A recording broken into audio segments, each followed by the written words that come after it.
Good morning, you guys. Alright, today is the 5th of April, Friday morning. It is 9:55 local time. We got nobody next to us here. I don't tend to like making these sharp turns, definitely not if I'm next to anybody, but nobody here next to us, so we'll go this way. So I need to get to the exit, which is over here. We are at the Petro truck stop in Albert Lee, Minnesota. Do people, Minnesotans really talk like that? I don't know. Corey, help me out here. You're from here. I got family, relatives and stuff from out here. Just how they talk, I don't know. All right. We're going to be kind of a really short one, at least as far as getting to the customer is concerned, because I'm all of one exit away from my shipper. I'm going to be picking up at Ventura Foods. As you can see here, we are straight to the south from Minneapolis, about an hour and a half drive. Actually, not even an hour and a half drive from the Twin Cities. I didn't even know that this Petro, I did washouts until I was already here. I got washed out at a place that's actually off that same exit as the shipper. We're actually going to make the same, we're going to turn onto the same street that I used to get to the washout place yesterday.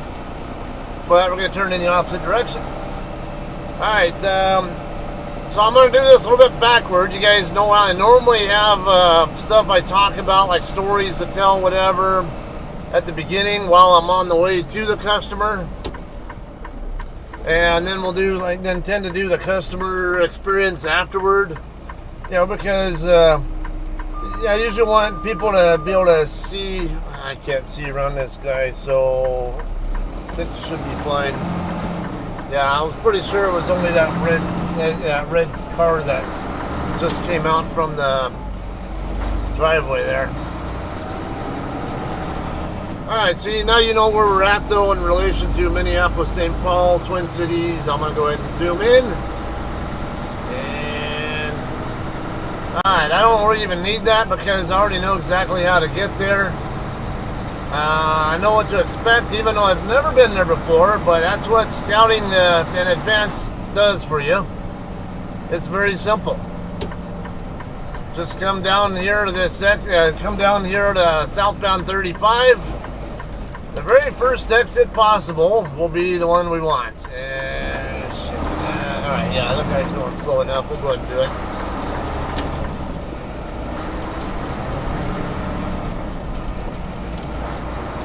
Reefer unit is currently set at plus 30. Well, it's plus 30 what I'm set at now, just for pre-cooling, but I know my load assignment says run it at 35 start stop, so I'm at least in the in the ballpark.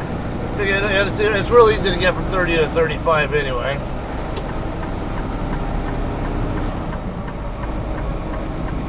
Let me get all the safety shit turned off that I don't want on. Okay. So I think on the back half of the video, I might do a quick little review on the experience, perhaps, and then I'm going to talk about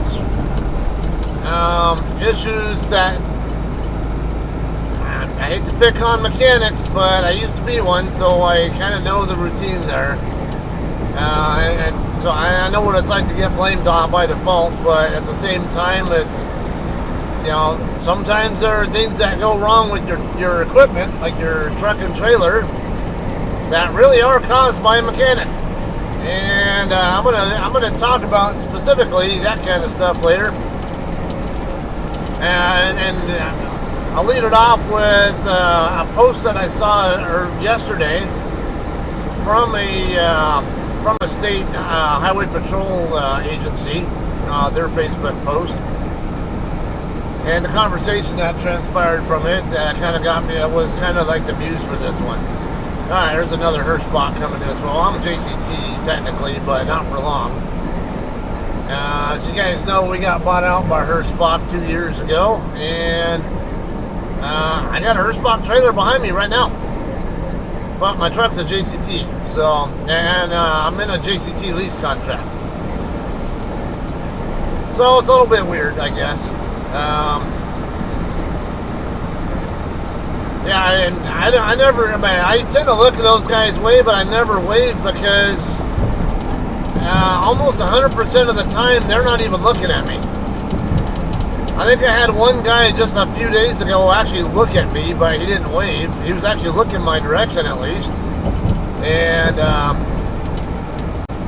oh, too bad.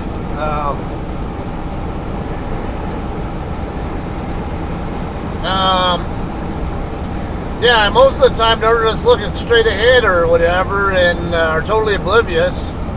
You know, at least with JCT drivers, half the time they're actually looking my way. Well, maybe not half the time, but a good number of times they'll look my way and even wave. Sometimes even get a hold of each other on the radio or something. Alright, but this exit right here is where we're going to exit at. US 65, Glenville, exit 8. So, just from that exit number, you know how close we are to the Iowa border. Not even 10 miles away. Alright, so before I knew that they even did washouts with that Petro, because I'm in this area so damn often. Lots of sarcasm there, I hope you guys know.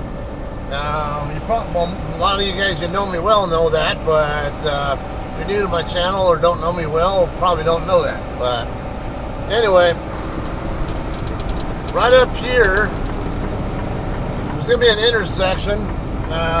Actually, this place right here on the right, that's where I washed out at. It looks like a tanker only place, but no, they actually have a dock door that you bump to hit the reefer wash. All right, let me go ahead and zoom in some more for you guys. Because again, I already know this is real simple. Just make this turn right here, and when you the road's going to curve to the right, and when you get to the end of the street, you're going to make a right turn, and then, well, actually, when you get to the end of the street, you're right there at the southwest corner of my shipper's building.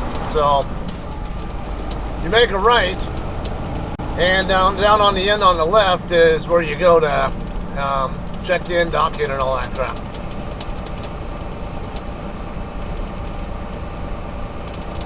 All right, I don't think I looked at all of the Google reviews for this place, but I did see mentions about overnight parking available in their dirt lot that they have there.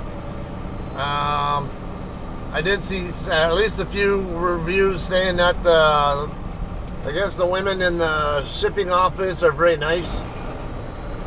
So it sounds like a pretty pleasant experience should be expected. I even saw a couple of, one or two people say that the load time was pretty fast too. Okay, I see a shipping sign right there on the building, because that's the same building we're going to.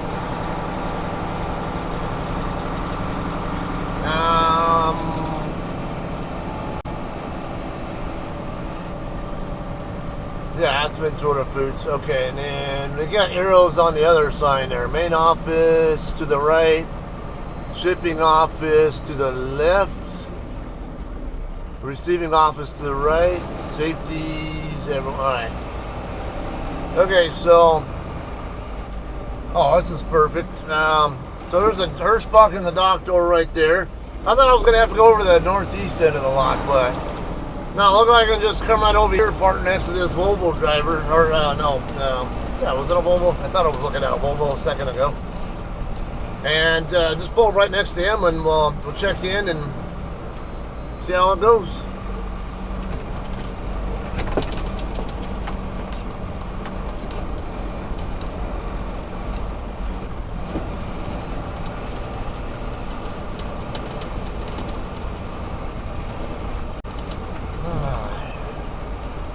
Really simple here for the really such a long trip from Petro to here, huh? In time transport. All right, yeah, it is a Volvo. All right, so we'll dock in a bit here.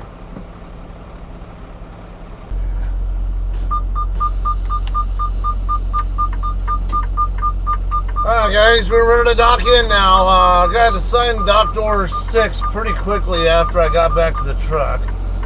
I had to wait for the shag driver to pull the drop trailer out of that door though. But it's been done now. And it turns out that's not a Hirschbach truck. It looks like a Hirschbach truck from the front, but it's actually got JCT badging on the side. And that really threw me off.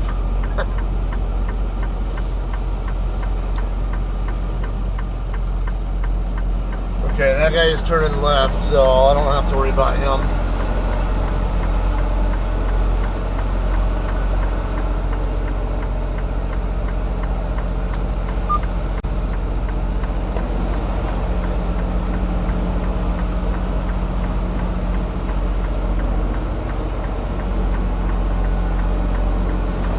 How are we doing there? Oh, looks pretty well. Wow.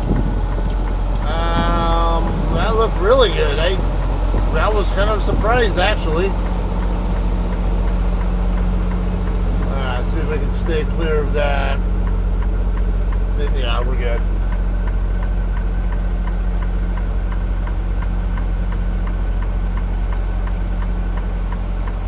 Yeah, I don't care how good you are at backing.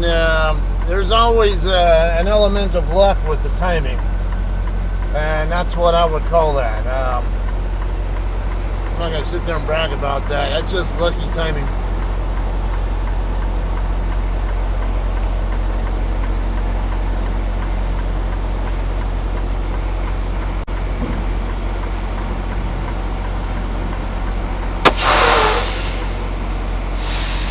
Alright, we'll have some more for you on the way out of here. Alright guys, we're all done loading here. Shipping office called and said to go ahead and pull out of the door and park and come on in to get bills. Alright, so let's figure out which way this... yeah, I think you might go for that gap there between her JCT and the that other Freightliner. Just go ahead and come this way. Keep a little bit of extra clearance here between me and JCT. That way I can get my... I'm planning on needing load locks, so we'll check on that in a second here. Alright.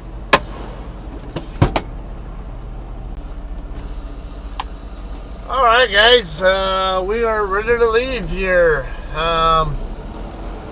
Really, this was a fast delivery pickup. It's only 11:20 right now. I had an 11 o'clock appointment time, so this is really quick compared to what I would normally expect to be out of most shippers. All right, so where are we going to next? Because this is Ventura Foods here, and we're going to take it to another Ventura Foods location. That would be in Ontario, California. I've been there before. Let's see, oh yeah, this guy just talked. He was... Alright, I guess he's okay with taking that side only. Alright.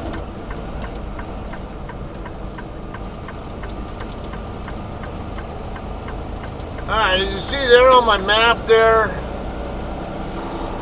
the main route, okay, the main route that is showing there I can't take. The JCT doesn't want us going that way. So, normally what I do as an alternative to that is take I-80 all the way across to Salt Lake City. And so what I'm doing, because I'm not near I-80 yet, but so we got I-35 right over here. I'm going to take that south to Des Moines, and then I'll pick up I-80 there in Des Moines. Or that would be the way I would go if I was going that way. More on that though. That would be the next quickest route. And usually it adds about 50 miles to go that way from what you're seeing there, that 1790. If I go down through Denver and then across I-70. But yeah, I'm not supposed to be going that way, at least not this time of year. As you see, there is a winter storm warning. There's also a winter storm warning for Wyoming though.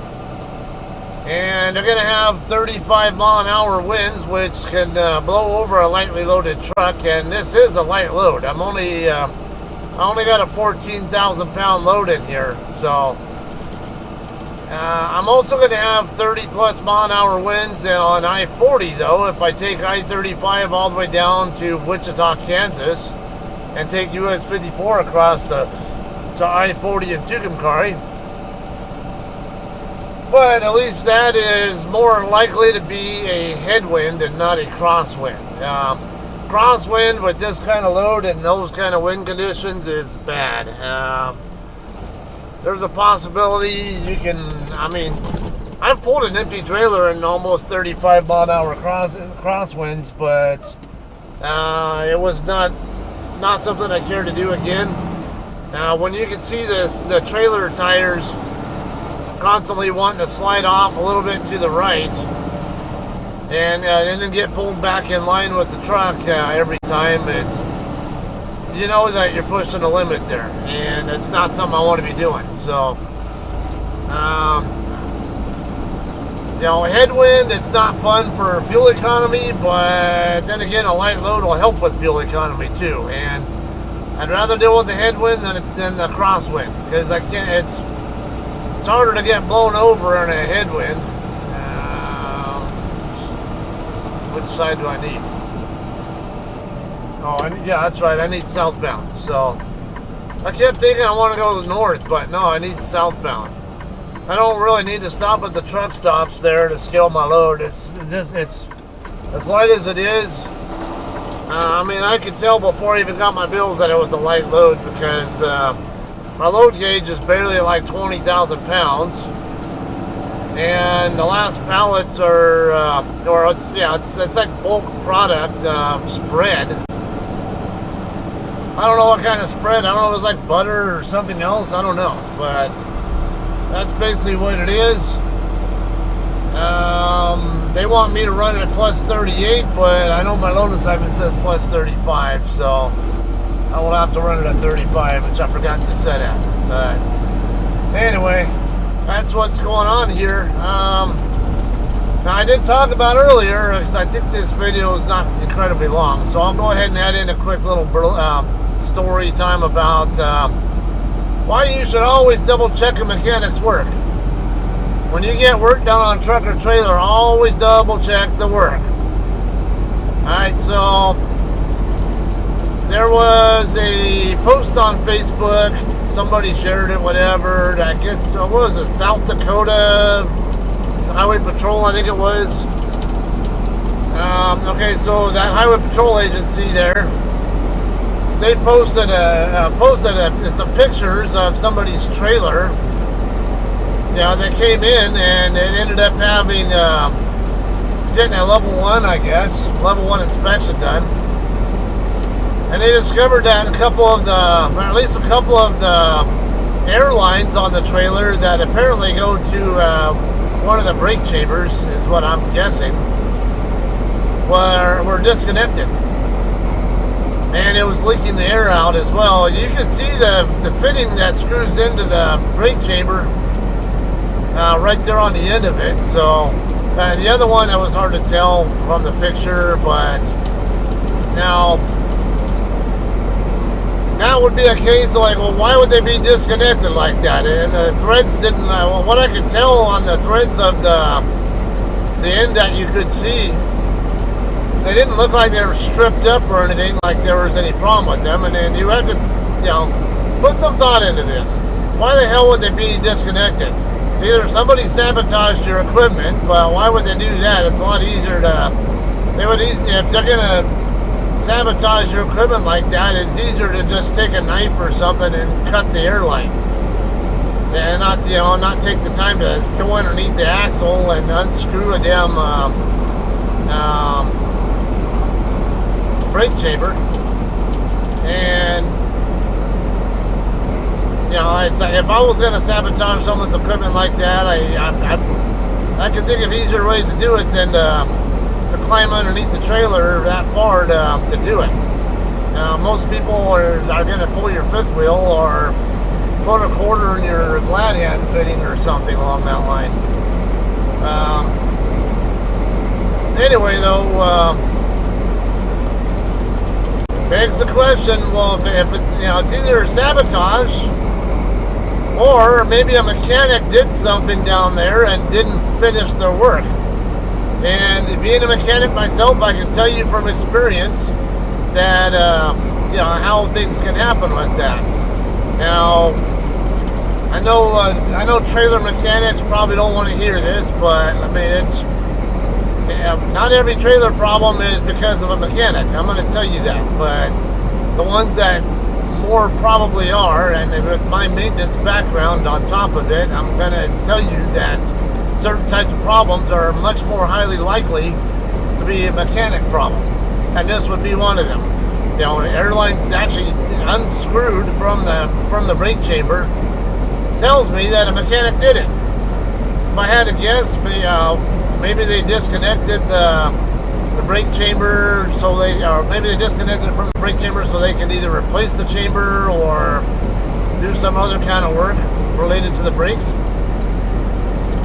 And that be the case.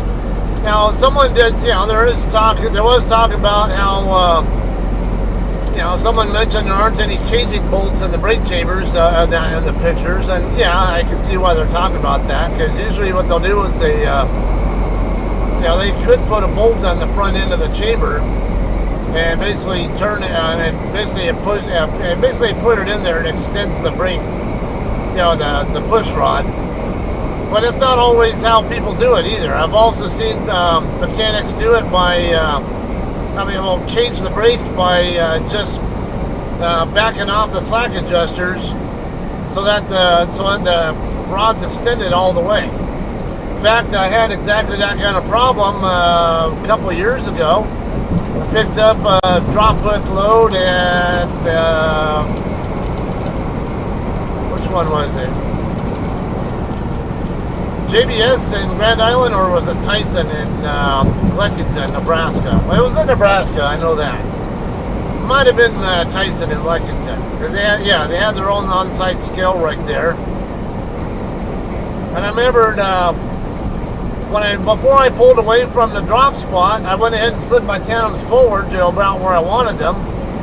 But then when I got on the scale to check out at the guard shack, the load was tail heavy. So after I went in, it's like, what, screw it. It was going to California. It was technically illegal, and I was like, what, it's going to SoCal, and my route options, same thing. I-40 across, I-80 across to I-15.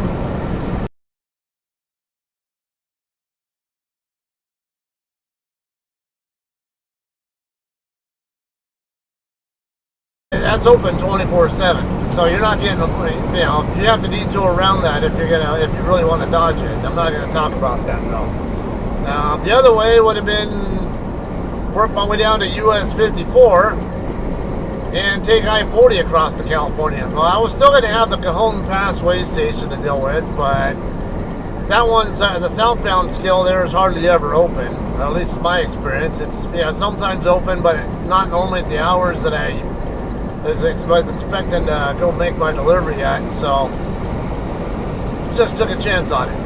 Well, anyway, right after I get out of the shipper's property, I go to try to slide the tandems back, and I realized that my tandems wouldn't slide. And I knew there was something funny when I was pre-tripping it too, because I was seeing a huge gap between it was drum brakes. 3 of the 4 brakes were brand new. They looked like they hadn't even been a week old. You couldn't see brake dust, much brake dust at all on them. It looked like someone probably had it done. Here's Iowa, by the way. Looked like someone had just gotten the work done at the terminal or something. And I remember that trailer had just gotten a DOT inspection done 6 days prior, and I think it was at our terminal. And I believe probably somebody took it from the terminal up to Nebraska, dropped it there, and had no idea that. Why? Because they don't go underneath the trailer and do a damn pre-trip. But it's a huge indicator. Like if you have the brakes released, if you release the trailer brakes, you go underneath the trailer, and look at your drum brakes, if there's a visible gap between the pads and the drums, there's a decent chance you get an adjustment issue going on there. Now, trailers nowadays are required to have automatic slack adjusters, so if they're out of adjustment at all, then there's something wrong. It's usually either going to be the slack adjuster itself is no good, or the S-cam bushings, might be worn, and there's a way you can tell that too. It's basically if you got a larger gap on the top brake pad and a small gap on the bottom one, and you have more wear on the bottom pad than the top one, that means your S-cam bushing is probably worn. That needs to be replaced. Also, we're at here. But yeah, it could be bad S-cams themselves. Because it's really an S-shaped cam that your brake chamber pushes on this rod, or on this crank that rotates the torque tube, and the torque tube will actually rotate the S-cam, and then the S-cam will actually push the brake pads themselves up against the drums. That's more or less how it works. Alright, so something in that area can be the problem, if that's the case. If you don't have contact there. And you can manually adjust the slack adjusters, but you're not supposed to. The only time you're really supposed to be doing that is if you're a mechanic and are just finishing up on changing a brake chamber or slack adjuster or something, or brakes themselves or something, and you're initially setting it. But even then, there's a way you can check to make sure it auto adjusts too. Either way, though, reroute approved and updated system. Okay, cool. That means I'm gonna get paid for the extra miles detour. So I had sent a message to my dispatcher saying I was going to take I-35 down to US 54 to avoid weather problems. So, and it's like, well, I can do that. I might not. I don't get paid the extra miles unless they get approval from planning to do it. And they went ahead and approved it. So I can get paid an extra 40, 50 miles or whatever over what I was already going to get paid. All right. Anyway, so this trailer I picked up, 3 brakes that were brand new, and both of the right side ones had a huge gap, like bigger than I'd ever seen before, between the brake drums and the pads. Now, I've seen out of adjustment brakes before, and I've kind of hid the evidence before until I get to a shop to get the problem looked at. But I'd never seen brakes with that huge a gap, and they were brand new brakes. So that told me that they were, it was like maybe the brake chambers were still quote-unquote caged. Right lane next 2 miles. Alright, so, the way station's probably coming up here. And sure enough, I ended up getting down to the truck stop in Waukene, Kansas. That's where I-70 and the U.S. highway that I was taking down, 283? I don't remember. Might have been 283. Right where 283, or we'll just call it that, and I-70 meet up is Waukene. And I stopped there, got fuel, and then went ahead and got into the trailer and started adjusting those slack adjusters. And I could hear air pissing out. Alright, I got a bypass signal, so I don't have to go on the way station.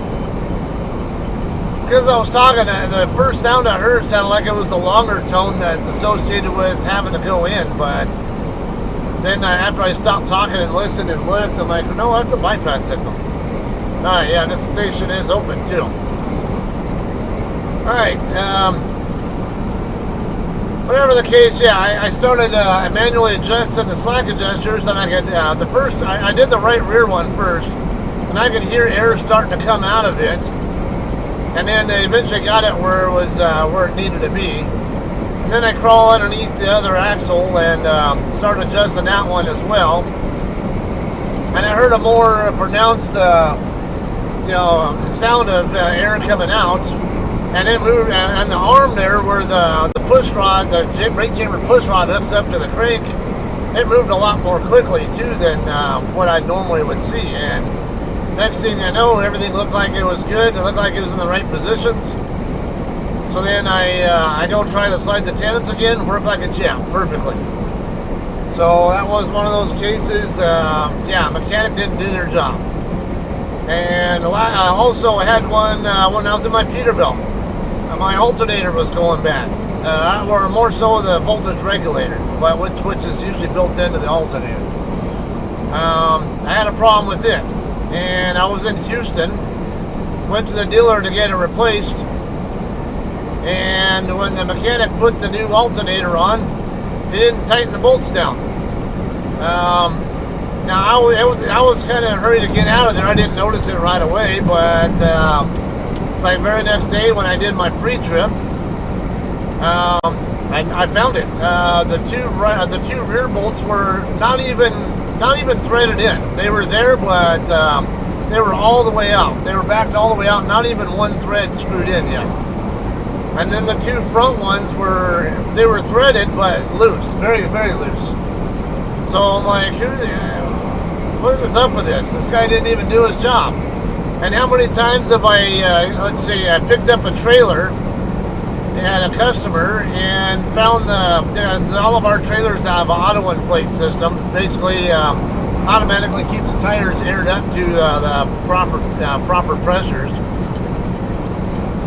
And I can't tell you how many times I pre-trip a trailer and I find that that shutoff valve for that system in the closed position.